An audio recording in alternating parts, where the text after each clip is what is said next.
오늘 목요일 저녁에 겟세마네 동산에서 예수님이 체포를 당하시고 또 그날 저녁에 대제사장에 들여서 또 대제사장의 집에서 또 빌라도의 법정에서 오고하면서 아주 긴박하게 예수님이 체포를 당하시고 또 신문을 당하시는 그런 과정들을 소개하고 있습니다. 새벽에 대제사장들이 즉시 장로들과 서기관들을 곧 온 공회와 더불어 응원하고 예수를 결박하여 끌고 가서 빌라도에게 넘겨주니 목요일 날 저녁에 저녁에 그 사내들인 공회들이 모여서 대제사장의 집에서 예수님을 심문하고 있습니다. 이것이 이제 불법이죠. 저녁에 이런 결정을 하게 되어 있지 않아요. 그런데 자기들이 미리 다 준비를 하고 또 안식일 전에 이런 일들을 마무리하려고 또 6월절이 되기 전에 예수님을 죽이는 일을 마무리하려고 이 일을 진행하고 있는 것을 보게 됩니다. 우리 마가복음에서는 이 부분을 좀 간략하게 하고 생략해서 이야기를 하고 있는데 누가복음에는 이 부분을 더 자세하게 기록하고 있습니다.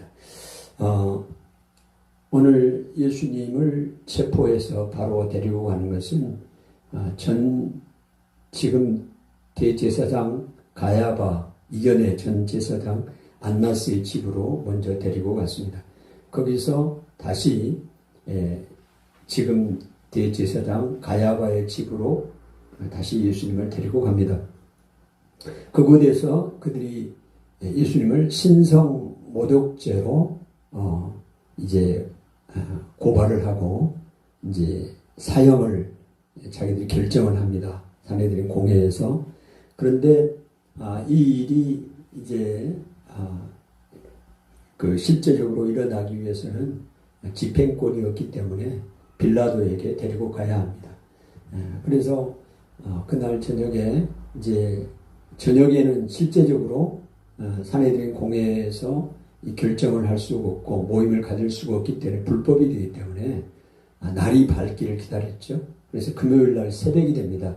새벽이 될 때 15장 1절이 새벽에 대제사장들이 다시 모입니다. 공회를 합법적으로 모여서 예수님을 사형 결정을 하고 그러면 끝나면 되는데 빌라도에게 다시 보내게 됩니다.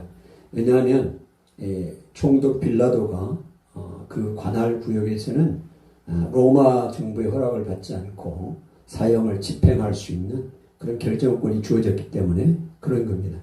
그래서 이제 또 이제 이 부분을 이제 빌라도에게 이야기할 때 신성 모독죄로 고발을 하지 않고 정치적인 명목으로 고발을 합니다.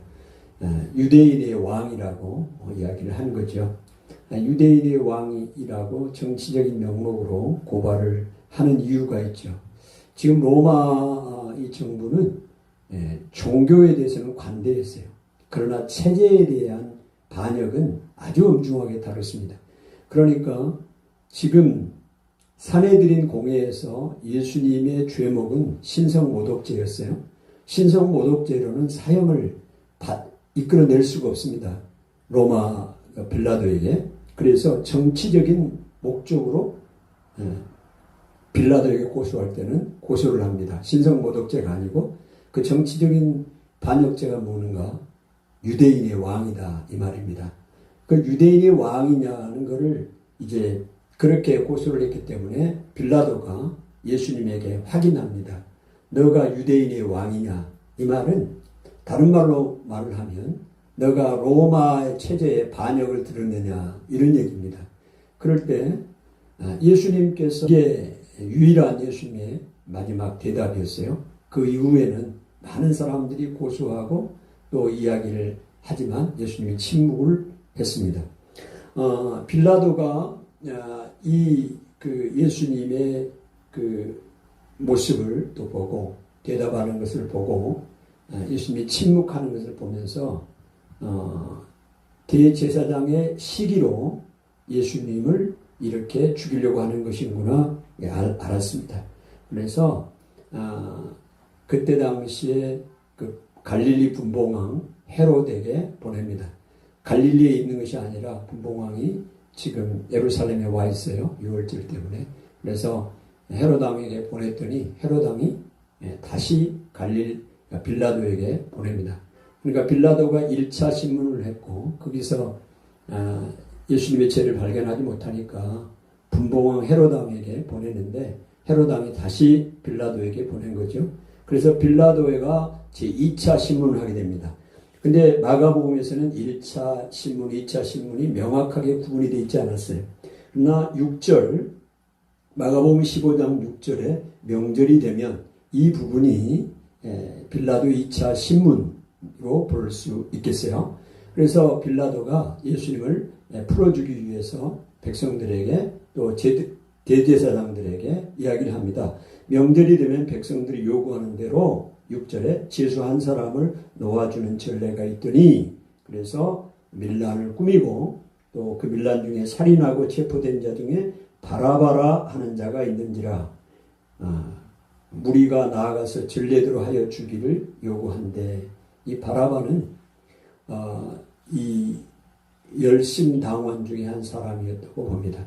예수님 옆에 십자가형을 받은 두 강도처럼 로마에 대항해서 이 투쟁을 했던 그 밀란을 일으켰던 사람 중에 한 사람으로 봅니다. 그래서 이 유대인들 열심당원들에게는 바라바가 영웅이죠. 로마에 저항해서 싸운 사람이니까요. 밀란을 일으킨 그런 사람이니까 유명합니다. 그래서 그들이 이제 바라바를 놓아주라 하는 것도 일리가 있는 얘기입니다.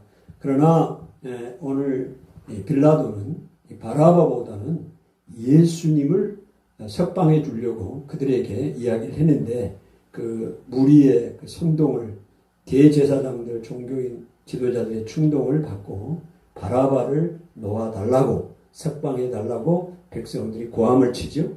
그래서 이제 11절에 대제사장들이 무리를 충동하여 도리어 바라바를 놓아달라 하게 하니 이 바라바는 뜻이 아버지의 아들이라는 뜻이 있습니다. 아버지의 아들. 아버지의 아들 바라바를 놓아달라고 석방해달라고 백성들이 외치잖아요. 그래서 빌라도가 그 소리를 듣고 12절에 또 대답하여 이르되 그러면 너희가 유대인의 왕이라 하는 일을 내가 어떻게 하랴? 백성들이 다시 물을 때 그들이 다시 소리 지르되 그를 십자가에 못 박게 하소서. 아버지의 아들을 이제 석방해 달라고 그들이 하고 있는데 오늘 석방하고 하나님의 아들은 죽이라고 이야기를 백성들이 하고 있습니다. 이들이 일주일 전에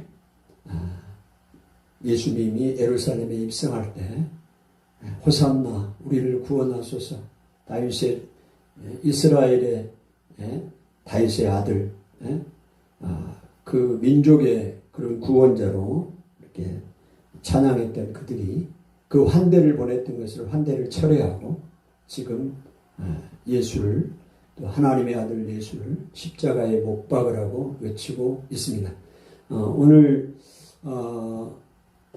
종교적인 그 열심들 또 종교적인 그런 사람들이 타락을 하면 세상 정치하는 사람들보다 더 악랄해질 수 있다는 면을 보여주고 있습니다. 오늘 세상에 정치를 하는 사람들보다 타락을 한 종교인들은 더 악랄해질 수 있다는 것을 보여주고 있는 것입니다. 그래서 이 빌라도는 세상의 정치인 아닙니까? 그의 무죄를 알고 풀어주려고 해요.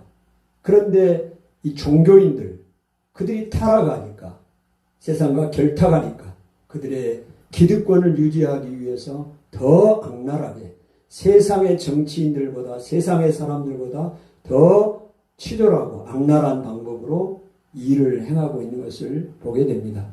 오늘 우리에게 주시는 또 경종의 말씀이기도 합니다. 그러니까 빌라도가 14절에 이르되 어찌리냐 무슨 악한 일을 하였느냐 하나 더욱 소리 지르면 지르되 십자가에 못 박게 하소서 하는지라.